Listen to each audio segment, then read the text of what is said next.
Dikisahkan Husain bin Mansur al-Halaj radhiyallahu anhu, mudah-mudahan beliau diridhoi oleh Allah Subhanahu wa taala. Beliau berasal dari negara Persia, meninggal tahun 309 Hijriah di Baghdad. Beliau Syekh al-Halaj ini tinggi sekali makom ma'rifatnya kepada Allah Subhanahu wa taala dan makom hakikatnya. Sama halnya sebagaimana Sayyid Abu Yazid al-Bustami. Beliau juga tingkatan ma'rifat kepada Allah Subhanahu wa taala ini sangat tinggi sekali. Yang masyhur dari kisah Al-Halaj atau Syekh Husain bin Mansur Al-Halaj ini, beliau kerap mengucapkan anal haq, ana al-haq. Saya adalah Allah, saya adalah Allah. Maksudnya seperti itu. Nah, dari sini para ulama-ulama yang keras sekali memegang syariat sangat menentang adanya Al-Halaj.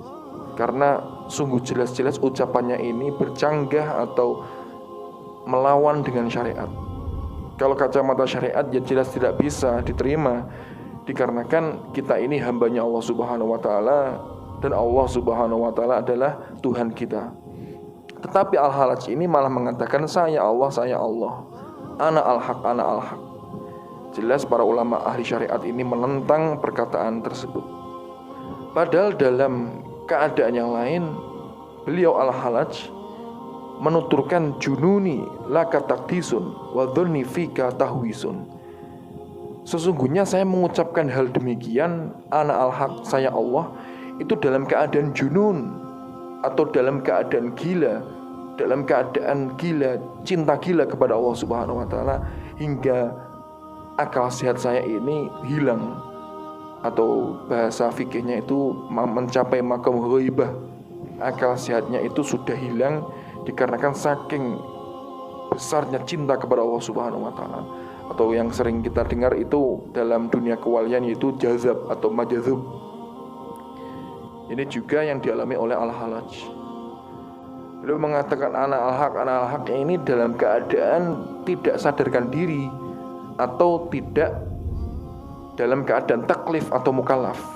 Maka dalam hal ini beliau tidak bisa dikatakan bersalah. Hal semacam ini juga dialami oleh Laila Majnun. Qais atau Majnun suatu ketika berjalan, lalu ditanyai oleh seseorang, wahai Qais, kamu ini mau kemana? Saya mau ke Laila. Dari mana kamu? Saya dari Laila. Untuk apa kamu? Untuk Laila.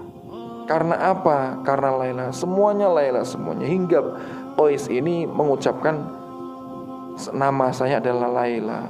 Dari ujung rambut hingga ujung kaki namanya Laila semuanya.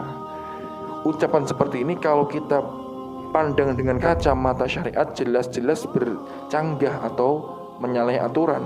Tapi bahasa-bahasa orang mahabbah, bahasa-bahasa orang sudah cinta gila kepada kekasihnya, seakan-akan orang tersebut ini sudah tenggelam dalam lautan kecintaan. Kadang-kadang kata-katanya ngelantur, kata-katanya tidak masuk akal. Nah, beginilah contoh sedikit bagaimana keadaan seseorang itu ketika sudah mencapai mahabbah yang luar biasa kepada Allah Subhanahu wa taala. Hingga Al-Halaj ini dikisahkan disalib beliau, dipotong kedua tangannya, kedua kakinya, hingga mau dibunuh.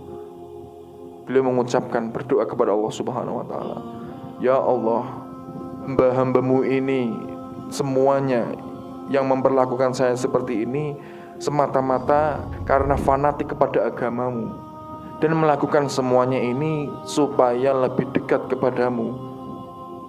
Saya memohon mudah-mudahan engkau memaafkan seluruh dosa orang yang melakukan saya seperti ini. Andaikan engkau bukakan hijab atau tirai-tirai kebesaranmu, niscaya mereka tidak akan melakukan seperti ini padaku. Dan ketika engkau tidak membukakan tirai atau hijab dari kebesaranmu pada diriku, niscaya aku tidak akan menerima cobaan sebesar ini. Makanya kita mesti berhusnudzon kepada Allah Subhanahu wa taala. Ketika kita mendapatkan ujian yang luar biasa dari Allah Subhanahu wa taala, kita harus berhusnudzon, kita akan diangkat derajatnya.